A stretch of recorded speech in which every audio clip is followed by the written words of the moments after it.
నమస్తే, welcome to morning edition. నేను మాధురి. ముందుగా హెడ్లైన్స్ చూద్దాం. నేడే టీడీపీ జనసేన కూటమి ఫస్ట్ లిస్ట్ విడుదల. ఆశాబహుల్లో టెన్షన్. ఇవాళ మిర్యాలగూడకు మంత్రుల బృందం. యాదాద్రి థర్మల్ విద్యుత్ కేంద్రం పరిశీలన.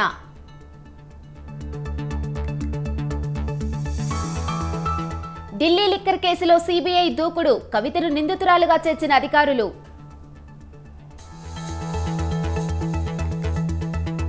ఎంపీ అభ్యర్థుల ఎంపికపై బీజేపీ ఫోకస్. ఇవాళ ఢిల్లీలో కేంద్ర ఎన్నికల కమిటీ భేటీ. మార్చిలోపు బకాయిలు చెల్లిస్తాం. ఏపీ ఉద్యోగులకు సర్కార్ భరోసా.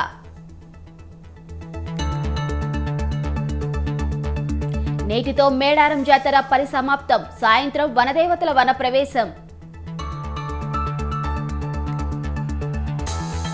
ఢిల్లీ మార్చ్ 29 వరకు వాయిదా. ఇవాళ కొవ్వొత్తుల ర్యాలీకి రైతుల పిలుపు.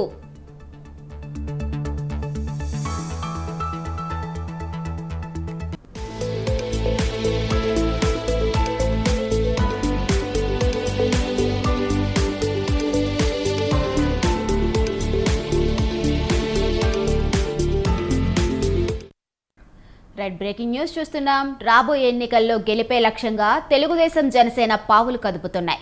అధికార వైసీపీని ఢీకొట్టేందుకు టీడీపీ జనసేన కూటమి ప్రణాళికలను రచిస్తుంది. ఇందులో భాగంగా టీడీపీ అధినేత చంద్రబాబు, జనసేన అధినేత పవన్ కళ్యాణ్ ఉమ్మడిగా తొలి జాబితాను విడుదల చేసేందుకు రంగం సిద్ధం చేస్తున్నారు. తొలి జాబితాలో టీడీపీ నుంచి 50 పేర్లను, జనసేన నుంచి 15 పేర్లు ప్రకటించే అవకాశం ఉంది. ఇప్పటికే చంద్రబాబు, లోకేష్ ఉండవల్లి చేరుకున్నారు. అటు పవన్ కళ్యాణ్ కూడా అమరావతి చేరుకున్నారు.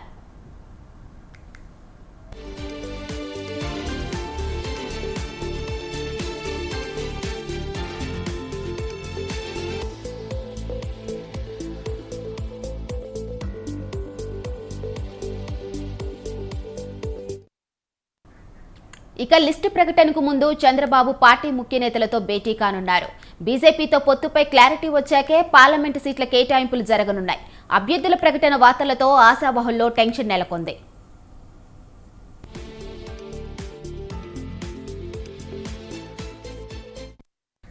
ఇక ఇదే అంశంపై మరింత సమాచారం మా ప్రతినిధి సంతోష్ ఫోన్లో అందిస్తారు. చెప్పండి సంతోష్, నేడు టీడీపీ జనసేన కూటమి ఫస్ట్ లిస్టు విడుదల చేయనున్నారు. అలాగే 60 నుంచి 70 సీట్లు టీడీపీ అభ్యర్థులకే కేటాయించే ఛాన్స్ ఉందని తెలుస్తుంది. ఈ నేపథ్యంలో ముఖ్య నేతలను చంద్రబాబు తన నివాసానికి రావాలని పిలుపు ఇచ్చినట్టు తెలుస్తుంది. దీనిపై అప్డేట్స్ ఏంటి?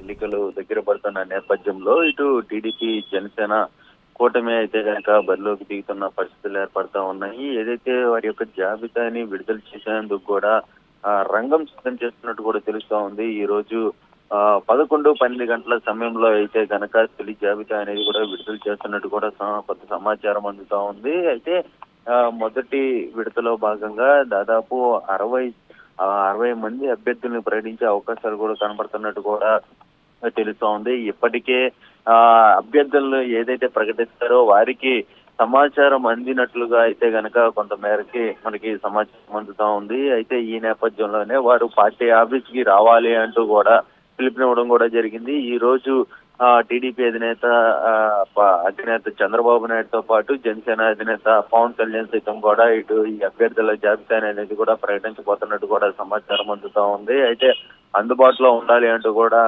అభ్యర్థులకి పిలుపునివ్వడం కూడా జరుగుతూ ఉంది. అయితే ఇంకా పార్లమెంటు స్థానాలు చూసుకున్నట్లయితే కనుక ఇప్పటికే బీజేపీ తోటి పొత్తు ఇంకా ఖరారు కాకపోవడంతో ఇటు పార్లమెంటు స్థానాలపై ఇంకా ఫోకస్ పెట్టకపోవడం, అంతేకాకుండా ఇప్పుడు చూసుకున్నట్లయితే కనుక ఏదైతే ఈ అభ్యర్థులు ఉంటారో ముఖ్యంగా చూసుకున్నట్లయితే కనుక వివాదం లేనటువంటి స్థానాలపై అయితే కనుక ఇప్పటికే టీడీపీ జనసేన అభ్యర్థులపై అయితే కనుక ఫోకస్ పెట్టినట్టు కూడా తెలుస్తా ఉంది. ఇంకా ఈ అభ్యర్థులు అయితే కనుక నియోజకవర్గాల్లో అయితే కనుక తిరగాలంటూ కూడా పిలుపునివ్వడం కూడా జరుగుతూ ఉంది. మరికొందరిపై అయితే కనుక మరికొన్ని రెండో జాబితా కూడా త్వరలోనే ప్రకటించబోతున్నట్టు కూడా కొంత మేర సమాచారం అందుతా ఉంది. ఎందుకంటే ఎన్నికలు కూడా సమీపిస్తున్న నేపథ్యంలోనే ఇటు టీడీపీ జనసేన అయితే కనుక పావులు కదుపుతా ఉంది. వైసీపీ విముక్త ఆంధ్రప్రదేశ్ ని కల్పించి జనసేన టీడీపీ ప్రభుత్వాన్ని స్థాపించేందుకు కూడా పూర్తి స్థాయిలో అయితే కనుక ఇటు రంగం సిద్ధమవుతున్నట్టు కూడా తెలుస్తా ఉంది. ఈ నెల అంతేకాకుండా 28వ తేదీన తాడేపల్లిగూడెంలో అయితే గనక భారీ ఎత్తున బహిరంగ సభ అనేది కూడా నిర్వహించబోతా ఉన్న నేపథ్యంలో ఇటు అభ్యర్థుల ప్రకటన కూడా ఉంటుంది. ఈ నేపథ్యంలోనే అంటూ కూడా పెద్ద స్థాయిలో అయితే కనుక ఇప్పటికే సమాచారం అందుతా ఉంది. అయితే 11 గంటల నుంచి 12 గంటల వరకు మధ్యలో అయితే కనుక ఈ అభ్యర్థుల ప్రకటన ఉంటున్న నేపథ్యంలో ఇప్పటికే అభ్యర్థులు ఎవరైతే ప్రకటించబోతున్నారో అభ్యర్థులందరూ కూడా ఇప్పటికే ఆ విజయవాడకి రానున్నట్టు కూడా తెలుస్తూ ఉంది. మాధురి. రైట్ సంతోష్.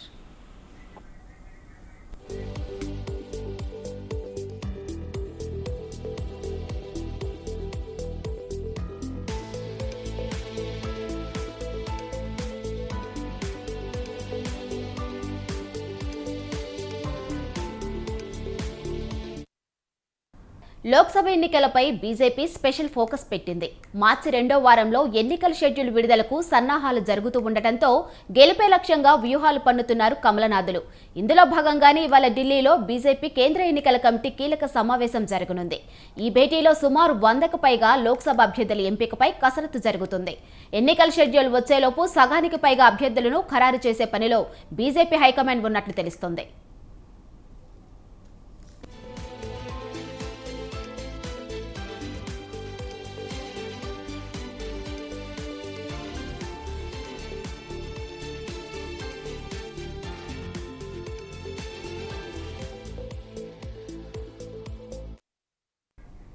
ఇక ఇదే అంశంపై మరింత సమాచారం మా ప్రతినిధి శ్రీనివాస్ ఫోన్లో అందిస్తారు.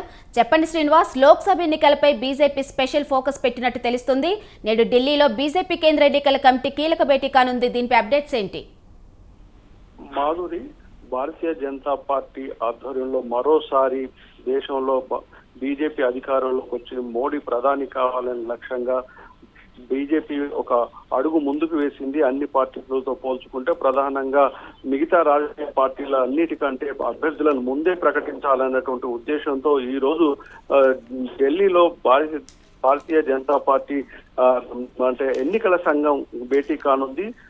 జాతీయ అధ్యక్షుడు జేపీ నడ్డా అధ్యక్షతన జరిగే ఈ సమావేశానికి తెలంగాణ నుండి పార్టీ అధ్యక్షుడు కేంద్ర మంత్రి కిషన్ రెడ్డి, అదేవిధంగా పార్లమెంట్ కమిటీ సభ్యులు, ఎన్నికల కమిటీ సభ్యుడు ఎంపీ డాక్టర్ లక్ష్మణ్, అదేవిధంగా జాతీయ పార్టీ ఉపాధ్యక్షులు డీకే అరుణ, జాతీయ ప్రధాన కార్యదర్శి బండి సంజయ్ తో పాటు ఈటెల రాజేందర్ లాంటి నేతలందరూ హాజరు కానున్నారు.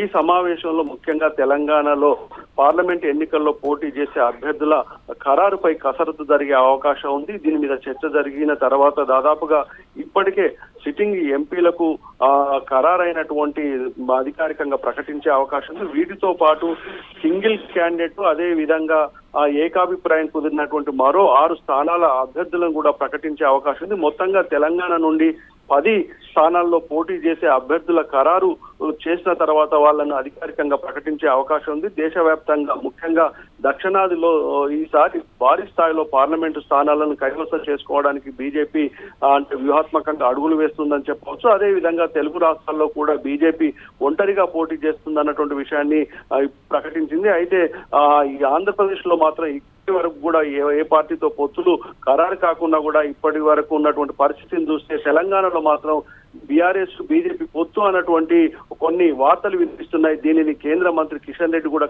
ఖండించారు. ఈ అంశాన్ని కూడా ఈ రోజు జాతీయ స్థాయిలో ప్రకటించే అవకాశం ఉంది. ముఖ్యంగా తెలంగాణలో 12 స్థానాలపై ఫోకస్ పెట్టిందని చెప్పవచ్చు. మల్కాజ్గిరికి మాత్రం ఎవరు అభ్యర్థి ఖరారు అవుతారనేటువంటి జాబితాలో ఈ మొదటి జాబితాలో ప్రకటించే అవకాశం లేదు. ఇప్పటికే అంటే అభ్యర్థుల విషయంలో మల్కాజ్గిరిలో పోటీ మాత్రం బాగా చాలా ఉందని చెప్పవచ్చు. ఏకాభిప్రాయం కుదిరినటువంటి సింగిల్ క్యాండిడేట్ యొక్క అభ్యర్థుల పేరును మాత్రం ఖరారు చేసి అధికారికంగా ఈ రోజు ప్రకటించే అవకాశం ఉంది. ఈ రోజు కానీ రేపు కానీ ముఖ్యంగా ఈ ఎన్నికల కమిటీ సమావేశంలో దక్షిణాదిలో మరిన్ని పార్లమెంటు స్థానాలను కైవసం చేసుకోవాలన్నటువంటి లక్ష్యంతోనే ఈసారి దక్షిణాది పైన ఫోకస్ పెట్టిందని చెప్పవచ్చు. Madhuri. Right, thank you Srinivas.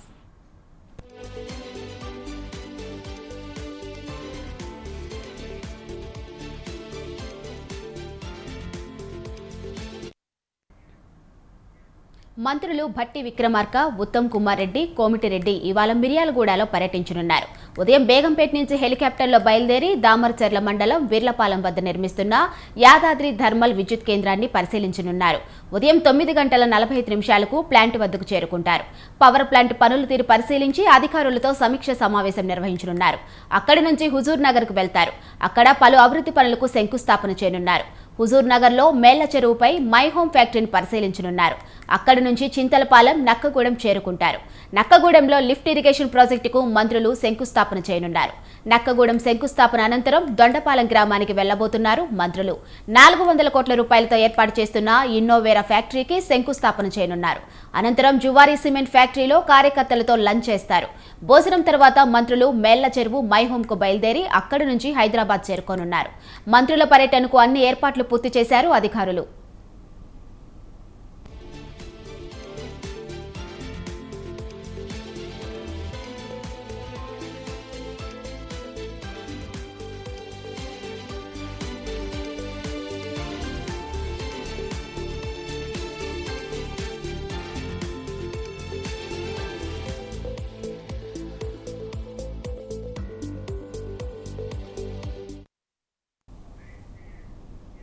నేడు ధరణి కమిటీతో సీఎం రేవంత్ రెడ్డి సమావేశం కానున్నారు. కాంగ్రెస్ ప్రభుత్వం నియమించిన ధరణి కమిటీ ఇప్పటికే పలుసార్లు భేటీ అయింది. ధరణి సమస్యలపై చర్చించింది. దీనిపై ఇప్పటికే మధ్యంతర నివేదిక సిద్ధం చేసింది. చిన్న చిన్న మార్పులతో పరిష్కారమయ్యే వాటిని మధ్యంతర నివేదికలో చేర్చింది. ఇవాళ సీఎం రేవంత్తో భేటీకి ముందు కలెక్టర్లతో వీడియో కాన్ఫరెన్స్ నిర్వహించనుంది. 11 అంశాలపై కలెక్టర్తో చర్చించనున్నారు ధరణి కమిటీ సభ్యులు.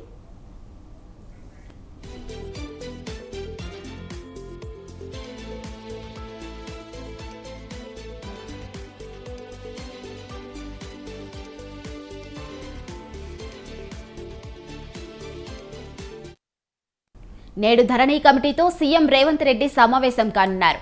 కాంగ్రెస్ ప్రభుత్వం నియమించిన ధరణి కమిటీ ఇప్పటికే పలుసార్లు భేటీ అయింది. ధరణి సమస్యలపై చర్చించింది. దీనిపై ఇప్పటికే మధ్యంతర నివేదిక సిద్ధం చేసింది. చిన్న చిన్న మార్పులతో పరిష్కారమయ్యే వాటిని మధ్యంతర నివేదికలో చేర్చింది. ఇవాళ సీఎం రేవంత్తో భేటీకి ముందు కలెక్టర్లతో వీడియో కాన్ఫరెన్స్ నిర్వహించనుంది. 11 అంశాలపై కలెక్టర్లతో చర్చించనున్నారు ధరణి కమిటీ సభ్యులు. ఇక ఇదే అంశంపై మరింత సమాచారం మా ప్రతినిధి వేణు ఫోన్లో అందిస్తారు. చెప్పండి వేణు, నేడు ధరణి కమిటీతో సీఎం రేవంత్ రెడ్డి సమావేశం కానున్నట్లు తెలుస్తుంది. దీనిపై అప్డేట్స్ ఏంటి? ఈ రోజు జిల్లా కలెక్టర్లతో వీడియో కాన్ఫరెన్స్ నిర్వహించనున్నారు. ప్రధానంగా ధరణి చాలా పెద్ద ఎత్తున సమస్యలు పేరుకుపోయాయి. ఇప్పటికీ కూడా ధరణిలో ఏదైనా ఆప్షన్ చేంజ్ చేయాలంటే కలెక్టర్ తోటే అవుతోంది. కాబట్టి దీనికంటూ ఒక పరిష్కార మార్గం చూపాలని చెప్పి ధరణిలో వచ్చిన కంప్లైంట్లు ప్రధానంగా ఇప్పటి వరకు ధరణి కమిటీ అధ్యయనం చేసింది. ఈ కమిటీ అధ్యయనంలో ప్రధానంగా ఏదైతే ఎడిట్ ఆప్షన్స్ కానీ ఏవైనా కరెక్షన్స్ ఉంటే చేసే ఆప్షన్ కేవలం కలెక్టర్లకు మాత్రమే ఉంది.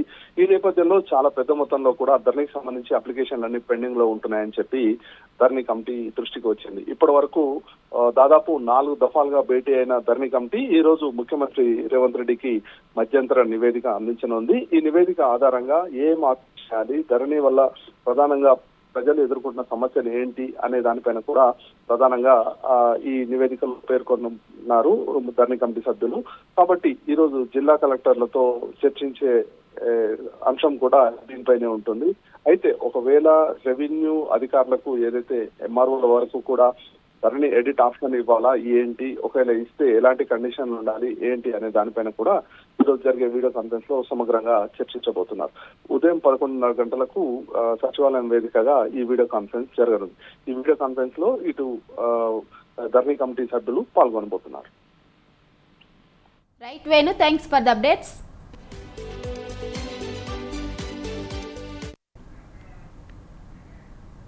తెలంగాణ బీజేపీ నేతలు రాష్ట్ర వ్యాప్తంగా ప్రారంభించిన విజయ్ సంకల్ప యాత్ర ఉత్సాహంగా సాగుతుంది. పార్లమెంట్ ఎన్నికల్లో అత్యధిక స్థానాల్లో గెలిపే లక్ష్యంగా పార్టీ నేతలు ప్రజల్లోకి విస్తృతంగా వెళ్తున్నారు కమల నేతలు. అంతేకాకుండా బీఆర్ఎస్ కాంగ్రెస్ వైఫల్యాలపై తీవ్రంగా విరుచుకుపడుతున్నారు. 10 ఏళ్లలో ప్రధాని మోదీ విజయాలను ప్రస్తావిస్తూ ప్రస్తుతం అధికారంలో ఉన్న కాంగ్రెస్ పార్టీ హామీల అమలు ఎందుకు చేయడం లేదంటూ ప్రశ్నిస్తున్నారు.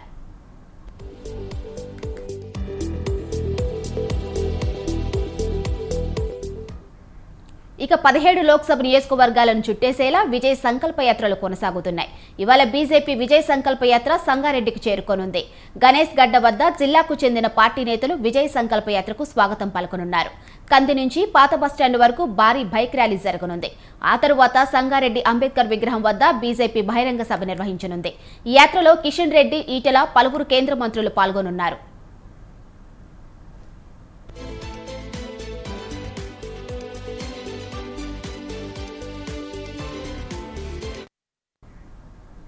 గొర్రెల పంపిణీ స్కామ్ కేసులో ఏసీబీ దర్యాప్తు వేగవంతం చేసింది. ఇప్పటికే 4 ప్రభుత్వ ఉద్యోగులను అరెస్టు చేసిన ఏసీబీ కేసుతో సంబంధం ఉన్న వారి పాత్రపై దర్యాప్తు చేస్తుంది. ఈ కేసులో విదేశాలకు పారిపోయిన కాంట్రాక్టర్ A1 మొయినుద్దీన్, ఆయన కొడుకు A2 ఇక్రమ్పై లుకౌట్ నోటీసులు జారీ చేసింది ఏసీబీ అధికారులు. మాజీ మంత్రి తలసాని పేరు చెప్పి రైతులను మొయినుద్దీన్ బెదిరించినట్లు ఆరోపణలు వచ్చాయి. రైతులను బెదిరించిన ఘటనపై మరో కేసు నమోదు చేశారు పోలీసులు.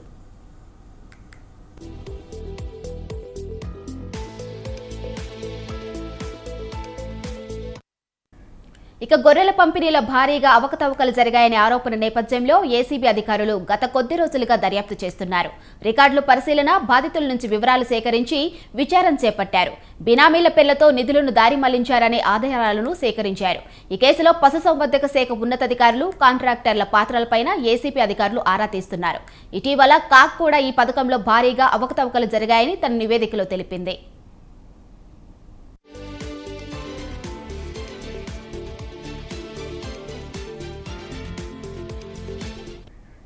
గొర్రెల పంపిణీలో అవకతవకలకు పాల్పడి 2,10,00,000 కాజేశారు అధికారులు. గొర్రెలను కొనుగోలుదారులకు డబ్బులు చెల్లించకుండా బ్రోకర్ల అకౌంట్లో డబ్బులు డిపాజిట్ చేశారు. గుంటూరు జిల్లాకు చెందిన గొర్రెల పెంపకందారులు ఇచ్చిన ఫిర్యాదుతో ఏసీబీ కేసు నమోదు చేసి దర్యాప్తు చేపట్టింది.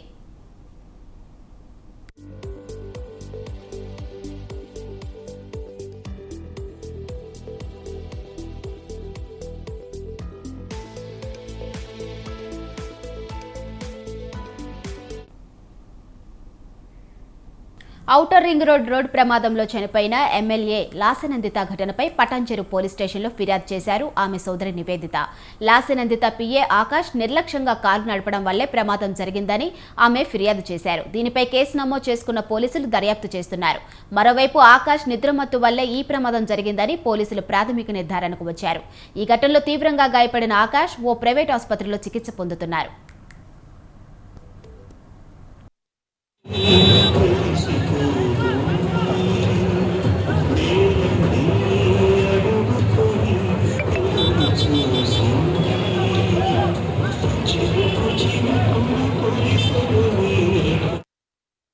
ఇక లాసెనందిత అంత్యక్రియలను ప్రభుత్వం అధికారిక లాంఛనాలతో నిర్వహించింది. కంటోన్మెంట్ కార్ఖానాలోని ఎమ్మెల్యే క్యాంప్ ఆఫీసు నుంచి ప్రారంభమైన అంతిమయాత్ర వెస్ట్ మారేడుపల్లిలోని మహీంద్రా హిల్స్ శ్మశానవాటిక వరకు సాగింది.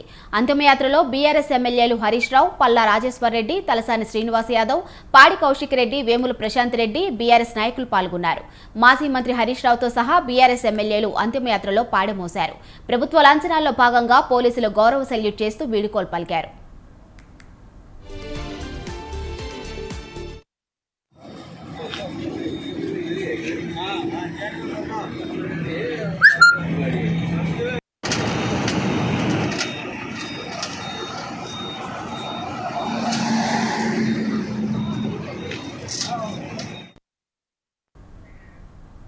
నాలుగు రోజులుగా వైభవంగా జరుగుతున్న మేడారం మహాజాతర చివరి అంకానికి చేరుకుంది.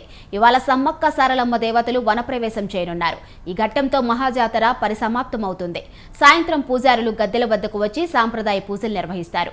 ఆ తర్వాత వనదేవతల వనప్రవాసం మొదలవుతుంది. సమ్మక్కను చిలకల గుట్టకు, సారలమ్మను కన్నెపల్లి ఆలయాలకి పూజారులు ఊరేగింపుగా తీసుకువెళ్తారు.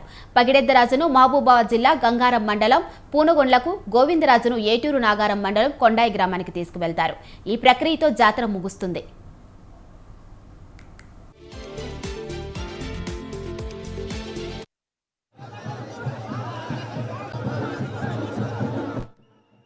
మరోవైపు చివరి రోజు కావడంతో మేడారానికి భక్తులు పోటెత్తుతున్నారు. వనదేవతలను దర్శించుకునేందుకు భక్తజనం క్యూలైన్లో బారులు తీరుతున్నారు. మేడారం పరిసరాలు జనసంద్రాన్ని తలపిస్తున్నాయి. 3 రోజుల్లో మేడారానికి రాలేని భక్తులు చివరి రోజైన వచ్చి దర్శనాలు చేసుకోవాలని భారీగా తరలి వస్తున్నారు. తల్లుల వనప్రవేశం సమయంలో కొంతసేపు దర్శనాలను నిలిపివేసినా మళ్లీ యథాతథంగా జరుగుతున్నాయి. 2 ఏళ్లకోసారి అమ్మవార్లను దర్శించుకోవడంపై భక్తులు ఆనందం వ్యక్తం చేస్తున్నారు. ఆలయ పరిసర ప్రాంతాలు రద్దీగా ఉన్నా దర్శనం మాత్రం బాగా జరుగుతుందని భక్తులు హర్షం వ్యక్తం చేస్తున్నారు.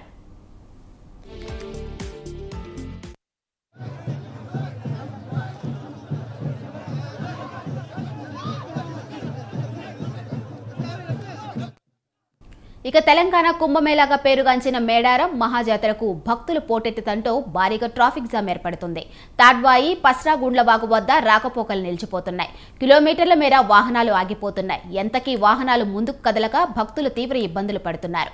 పోలీసులు ఎప్పటికప్పుడు ట్రాఫిక్ ను క్లియర్ చేస్తూ మళ్లీ యథావిధిగా రాకపోకలు సాగించేలా ఏర్పాట్లు చేస్తున్నారు.